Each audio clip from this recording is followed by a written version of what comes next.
Hello, and welcome to the Astral Tourist. This is about my visit to a really trippy astral shop and a tarot reading I had on the astral plane. So, this was not last night, but 2 nights ago. I was becoming lucid. I could only see some light around me.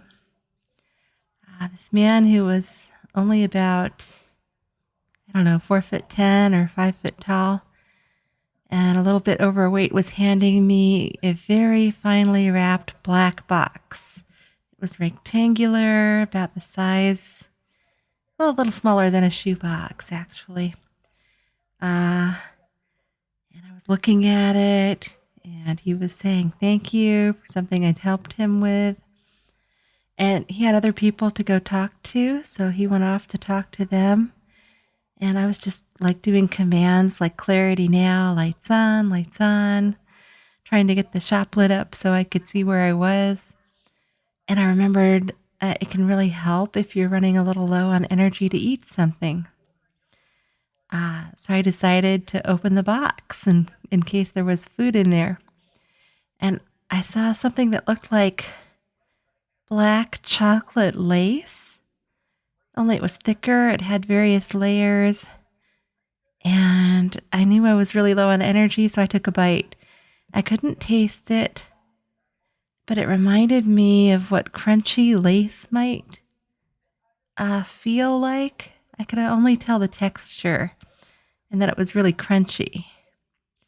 And so I took another bite, and an image came to mind of these bluish purple goggles. And I'm not sure if I was seeing that out of the corner of my eye or if that was an image that the actual item in the box was giving me from eating it. I don't know. So I began to wonder about that and look around the place some more, still trying to get more clarity.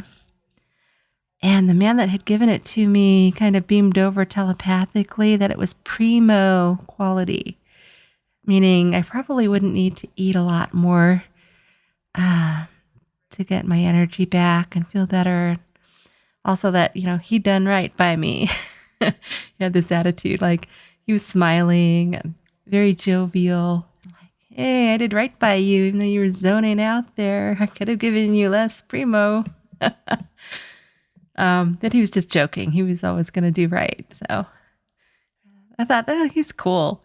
Where am I? And I was starting to get the feeling like maybe Mexico or South America or somewhere like that. And I still don't really know. But I knew I was liking this place really well. And so I began to look around some more again, trying yet again to get more clarity now. And so I saw that there were these racks, like spinning racks, like you'd see in like a convenience store with brownish boxes on them that had gummies in them. Some were melon, some were pineapple. And I could tell that those were really quality items. And I couldn't read the writing, so I made an intention specifically in my mind to get clarity by being able to read something, anything in the place. And over on like a back wall, some letters lit up in bright English in like a aqua blue colors. And it said psychedelics, all in capital letters and fancy lettering. So I'm like, okay, I'm in a primo, fancy, trippy, psychedelic shop in the astral. Maybe I really better be careful what I eat here. But I was already feeling really good from whatever that was I had eaten, and I put the rest away in my bag because I didn't want to get too carried away. So, but on the spinning rack, there were all those different flavors. I could tell they were really expensive. And then in the middle of the room were more basic items. There was this large glass container that reminded me of like a bubble gum ball machine, only it had gummies in there.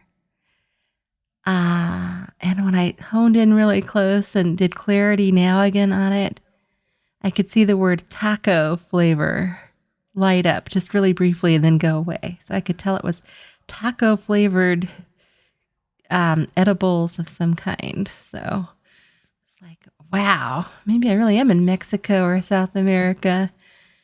And I wish I could have spent more time there, but everything kind of just faded out. But not much time went by. So I think I was still kind of maybe tripping on the whatever I ate. Because I appeared in this dark room and there was a man in there dressed all in black with a black hat on. Kind of like your typical shadow man, only he had a really helpful, positive vibe going on. And he had tarot cards out. And I looked at the tarot cards and they all had images of the void on them, like a portals of the void and then outer space. And he said he was trying to get a read on me so that he could help me out, but he was having trouble because of the void state. And I told him, well, that's my protection. I give void state when people are trying to tune into me without permission. And so then he asked for permission. And I decided to give it to him just to see what he would read on me. And it all didn't go away completely, but the cards cleared up a little bit. And he did tell me two things. One was that I am going to finish writing something. And I know he means, probably means my book that I'm working on. And the other thing was about my health, which is private, but basically something's not cancer, which is really good news, but they still might want to take it out. So, I mean, actually it's my uterus and I've always had trouble with it. So if they decide they want to take it out, that's fine with me. I felt so much better after I had my gallbladder out. I can't imagine how much better I'd feel with my uterus actually out. So that's my fortune. We'll see what happens. I have a doctor's appointment coming up next week, and they'll probably want more tests before they make a decision on what they want to do with my uterus. So it might be 2 or 3 weeks before I really know. So I'm curious to see about this man's reading about it and what they decide to do. But I feel pretty good. I just, I've always had hormonal stuff to deal with. It'd be so nice to not have to. Anyway, happy astral travels, and I have more to go record. Yay!